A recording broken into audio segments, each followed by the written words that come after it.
Recently, we did a video detailing the failings and shortcomings of the Jedi Order around the time of the Clone Wars, and how that impacted their stay in the galaxy at large. Since we were pretty harsh to them in that video, I thought we'd turn the clock back to a time when they weren't all politics. When viewing a timeline of Star Wars, it would seem as though the Jedi had been around forever, always watching and protecting the galaxy, but like everything else, they too had their beginnings and their dawn. So grab a snack and stick with us today, as we'll tell you the story of the ancient Jedi Order.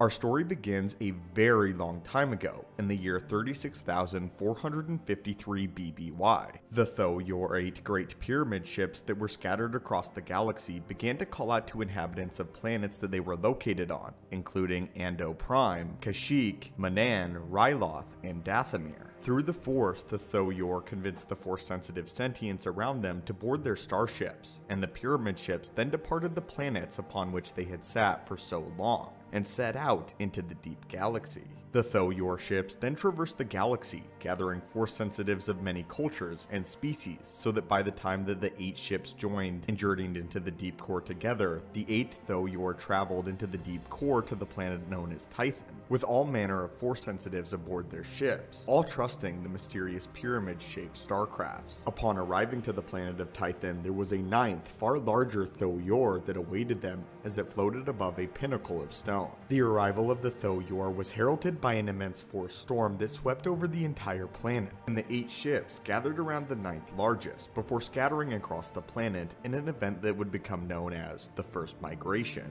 In fact, the first dating system before BBY was TYA, which meant Tho-Yor Arrival. This event saw each ship deposit their passengers at the final destination and remain there, with some of these ships burying themselves in the landscape while others remained floating in the sky. The Force-sensitive pilgrims immediately realized that Tython was uniquely strong in the Force, and the pilgrims, known collectively as the Tythons, soon realized that they had been brought to Tython in order to study the Force, and learn to control and master the abilities it granted them.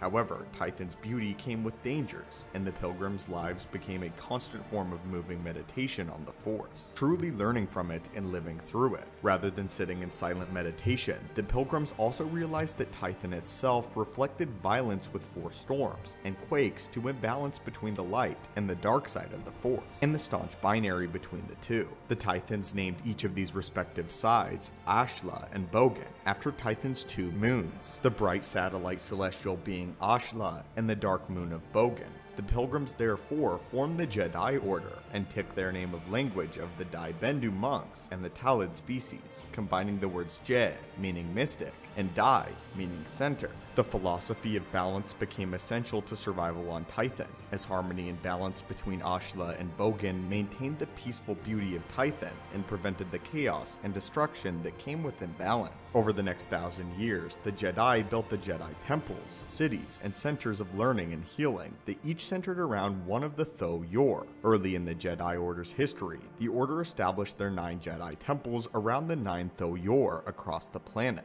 with each ship holding great significance and a place of holy worship. While other cities and settlements were later built on the planet, the 9 temples were home to most of the planet's inhabitants and were the seats of the Order's presence upon Tython. Akar-Kesh, the Temple of Balance, was considered to be the most sacred of all, and it was built within the great pinnacle of stone above which the largest Tho-Yor hovered. The Temple of Science, Anil-Kesh, straddled the planetary rift known as the chasm near its floating Tho-Yor, and its inhabitants meddled in science and alchemy. The Temple of Healing, Mahara-Kesh, was located in the deep ocean, and the Temple of the Arts, Bodhi, was located on the plains of the continent of Masara. Back in this day, the Jedi practiced the Force freely, experiencing both sides in perfect harmony. There was very little restriction placed on the exploration of the dark side, or at the time known as Bogan, so long as students explored it in moderation. In Jedi philosophy, they acknowledged the fact that there was always light within darkness, and darkness within light, therefore meaning that it was impossible for one to ever be truly free of the other. Unlike the later Jedi Order, the Jedi were encouraged to give in to the temptations of both the light as well as the dark, as they believed it was necessary to embrace both in order to learn more about the Force. The Jedi viewed living on Tython as a near constant meditation state and study of the Force, and the Great Journey was intended to oppose young journeyers to the various disciplines and arts that were studied at each temple. Even their code at the time reflected this. There is no ignorance, there is knowledge. There is no fear, there is power. I am the heart of the Force. I am the revealing fire of light. I am the mystery of darkness, in balance with chaos as well as harmony, immortal in the Force. Since they believed that all aspects of the Force were a part of one living force, they actually did indulge in alchemy. Long before this practice was purely corrupted by the dark side into Sith alchemy, the Jedi had students that would specialize in alchemy, and from this came their signature weapons of the era. Before the lightsabers, they had regular Durasteel swords. But of course, these swords were anything but normal. Using alchemy, they forged these steel swords to be imbued with the Force itself. Once the blade had been forged, an initiate would place a crystal into the hilt of the blade, and then would marry the lattices of the crystal and the blade together. This was accomplished by submerging oneself deep into a trance granted by the Force, and then meditating on the blade and crystal until blade, crystal, and smith became as one. Once the lattices were married, the wielder would channel energy through the crystal and into the blade until it began to glow with a nimbus of energy, signifying that the blade had been permanently infused with the Force. It is unclear whether the crystal they used in this way were kyber crystals that we know and are familiar with now in Star Wars lore, but suffice it to say, if it could channel the Force, it was most likely a kyber crystal. Now though, what did the Jedi Order actually do with all of this information that they managed to garner? Much like the modern Jedi, they did travel off-world to help systems in need. The predecessors of the Jedi Knight was the Jedi Ranger. Rangers were deployed by the Jedi Council in a cross-Titan system, fulfilling assignments and missions requested by the Council or the other settled worlds. Rangers wore a badge known as the Ranger Star to signify their rank, and they were given their choice of starship, either a Hunter-class starfighter or the larger Peacemaker-class cruiser.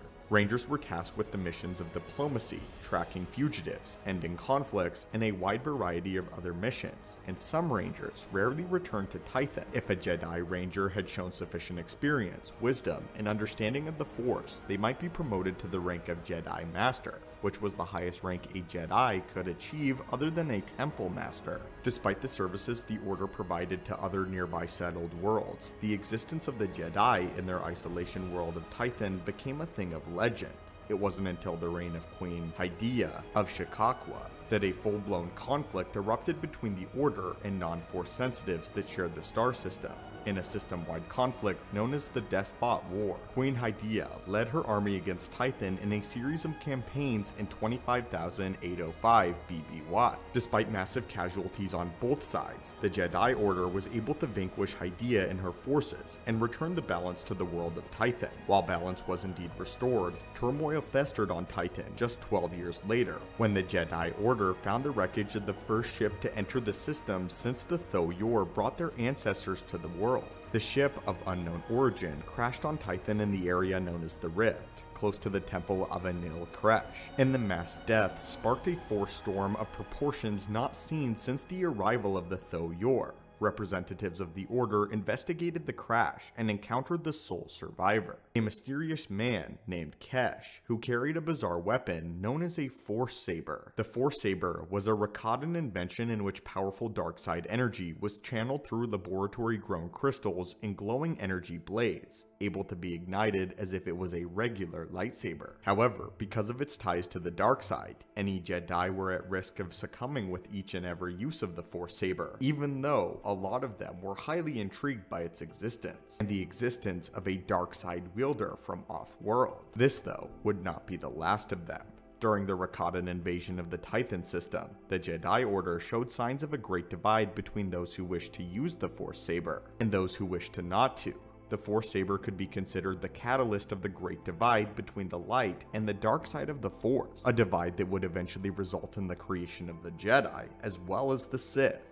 Eventually, history would play out as we know it today, with the Jedi rebranding themselves as the Jedi, opting to root themselves entirely in the light and going to war with the Dark Jedi during the Great Schisms. Therefore, the great and powerful Jedi Order and the origin of the Jedi, as well as the Sith, coming to an official end. So friends, what do you think of the Ancient Order? Do you believe they had it figured out? What do you think the galaxy would be like if the Jedi had stayed in these ways rather than deviating into the dogma and tradition that we know today of strict binary of light and dark? Tell us your thoughts, and as always, may Ashla and Bogan be with you, and have a great day.